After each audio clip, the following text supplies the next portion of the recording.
Dans les années 70, la plupart des colonies britanniques se sont émancipées. Certaines au prix du sang, d'autres plus sereinement, et parfois de manière insolite, comme en Rhodésie du Sud.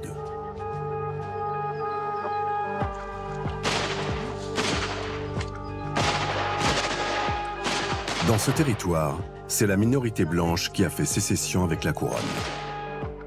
Une indépendance destinée à prévenir toute accession au pouvoir de la majorité noire. I don't believe in black majority rule ever in Rhodesia. Not in 1,000 years. En 1976, Ian Smith préside depuis 10 ans un gouvernement ségrégationniste considéré comme illégal par la Grande-Bretagne et mis au banc des nations. 10 longues années que Londres n'assume pas ses responsabilités de pouvoir de tutelle et refuse toute intervention armée. Des sanctions économiques ont bien été prononcées. En vain, les colons continuent d'imposer leurs lois. Face à l'inertie de la couronne, deux mouvements de libération nationale, l'un soutenu par les Chinois, l'autre par les Soviétiques, unissent leurs forces pour lutter contre le pouvoir blanc. Le Front patriotique ainsi créé multiplie les actions. Une véritable guerre qui ne dit pas son nom éclate.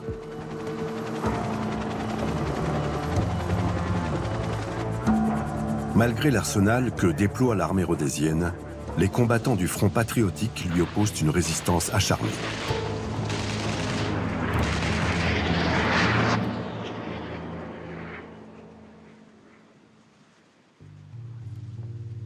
La population rurale se trouve prise entre deux feux. Ceux qui collaborent avec les Blancs sont massacrés par la guérilla, tandis que ceux soupçonnés de soutenir les rebelles sont réprimés par le camp adverse. Des centaines de milliers d'habitants sont parqués dans des réserves.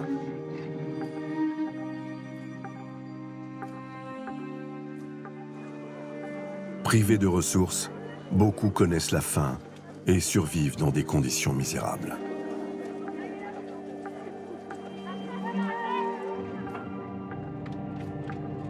Pour échapper aux rafles, plus d'1 million de personnes désertent leur village. Entassées dans les bidonvilles qui fleurissent autour de la capitale, elles sont réduites à vivre d'expédients.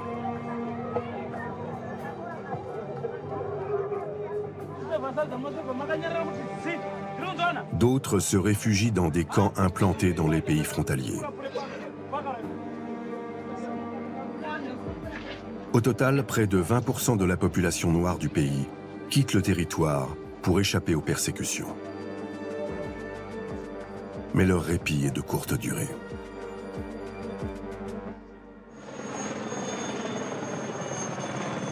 Les terres refuges de la Zambie et du Mozambique accueillent aussi les bases d'entraînement des combattants du Front patriotique.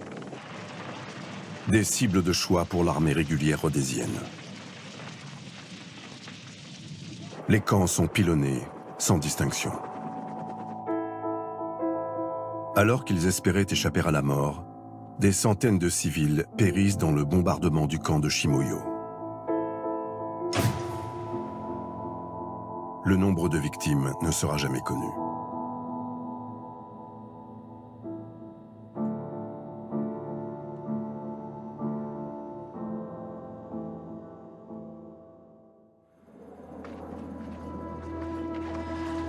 Toutefois, malgré l'escalade des violences, l'armée rhodésienne peine à s'imposer.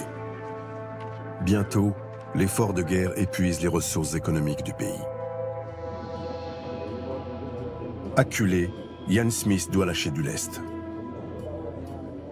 En 1978, un premier gouvernement multiracial voit le jour, mais le pouvoir reste entre les mains des Blancs. Exclu des négociations, le Front patriotique refuse de reconnaître sa légitimité. La communauté internationale adopte la même position. Et les hostilités continuent.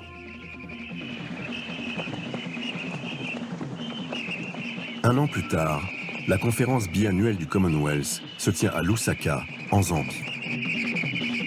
À l'ordre du jour, l'épineuse question de la Rhodésie. Les États membres souhaitent peser de tout leur poids sur les belligérants pour sortir de l'impasse.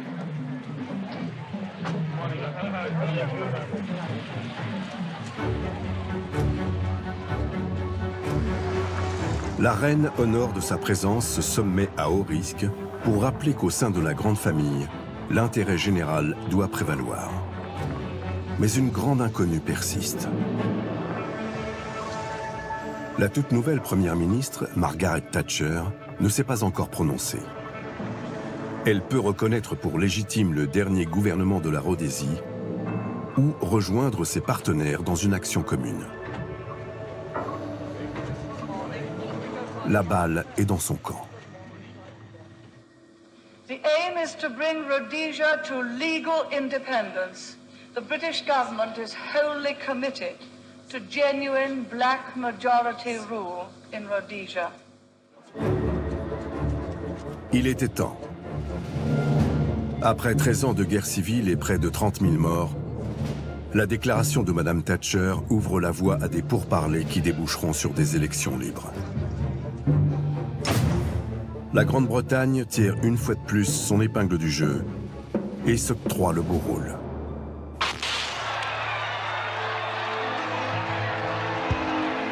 Le 18 avril 1980, la dernière parcelle de l'Empire britannique sur le continent africain disparaît. À minuit, l'Union Jack est abaissé et laisse la place au drapeau du nouvel État qui prend le nom de Zimbabwe.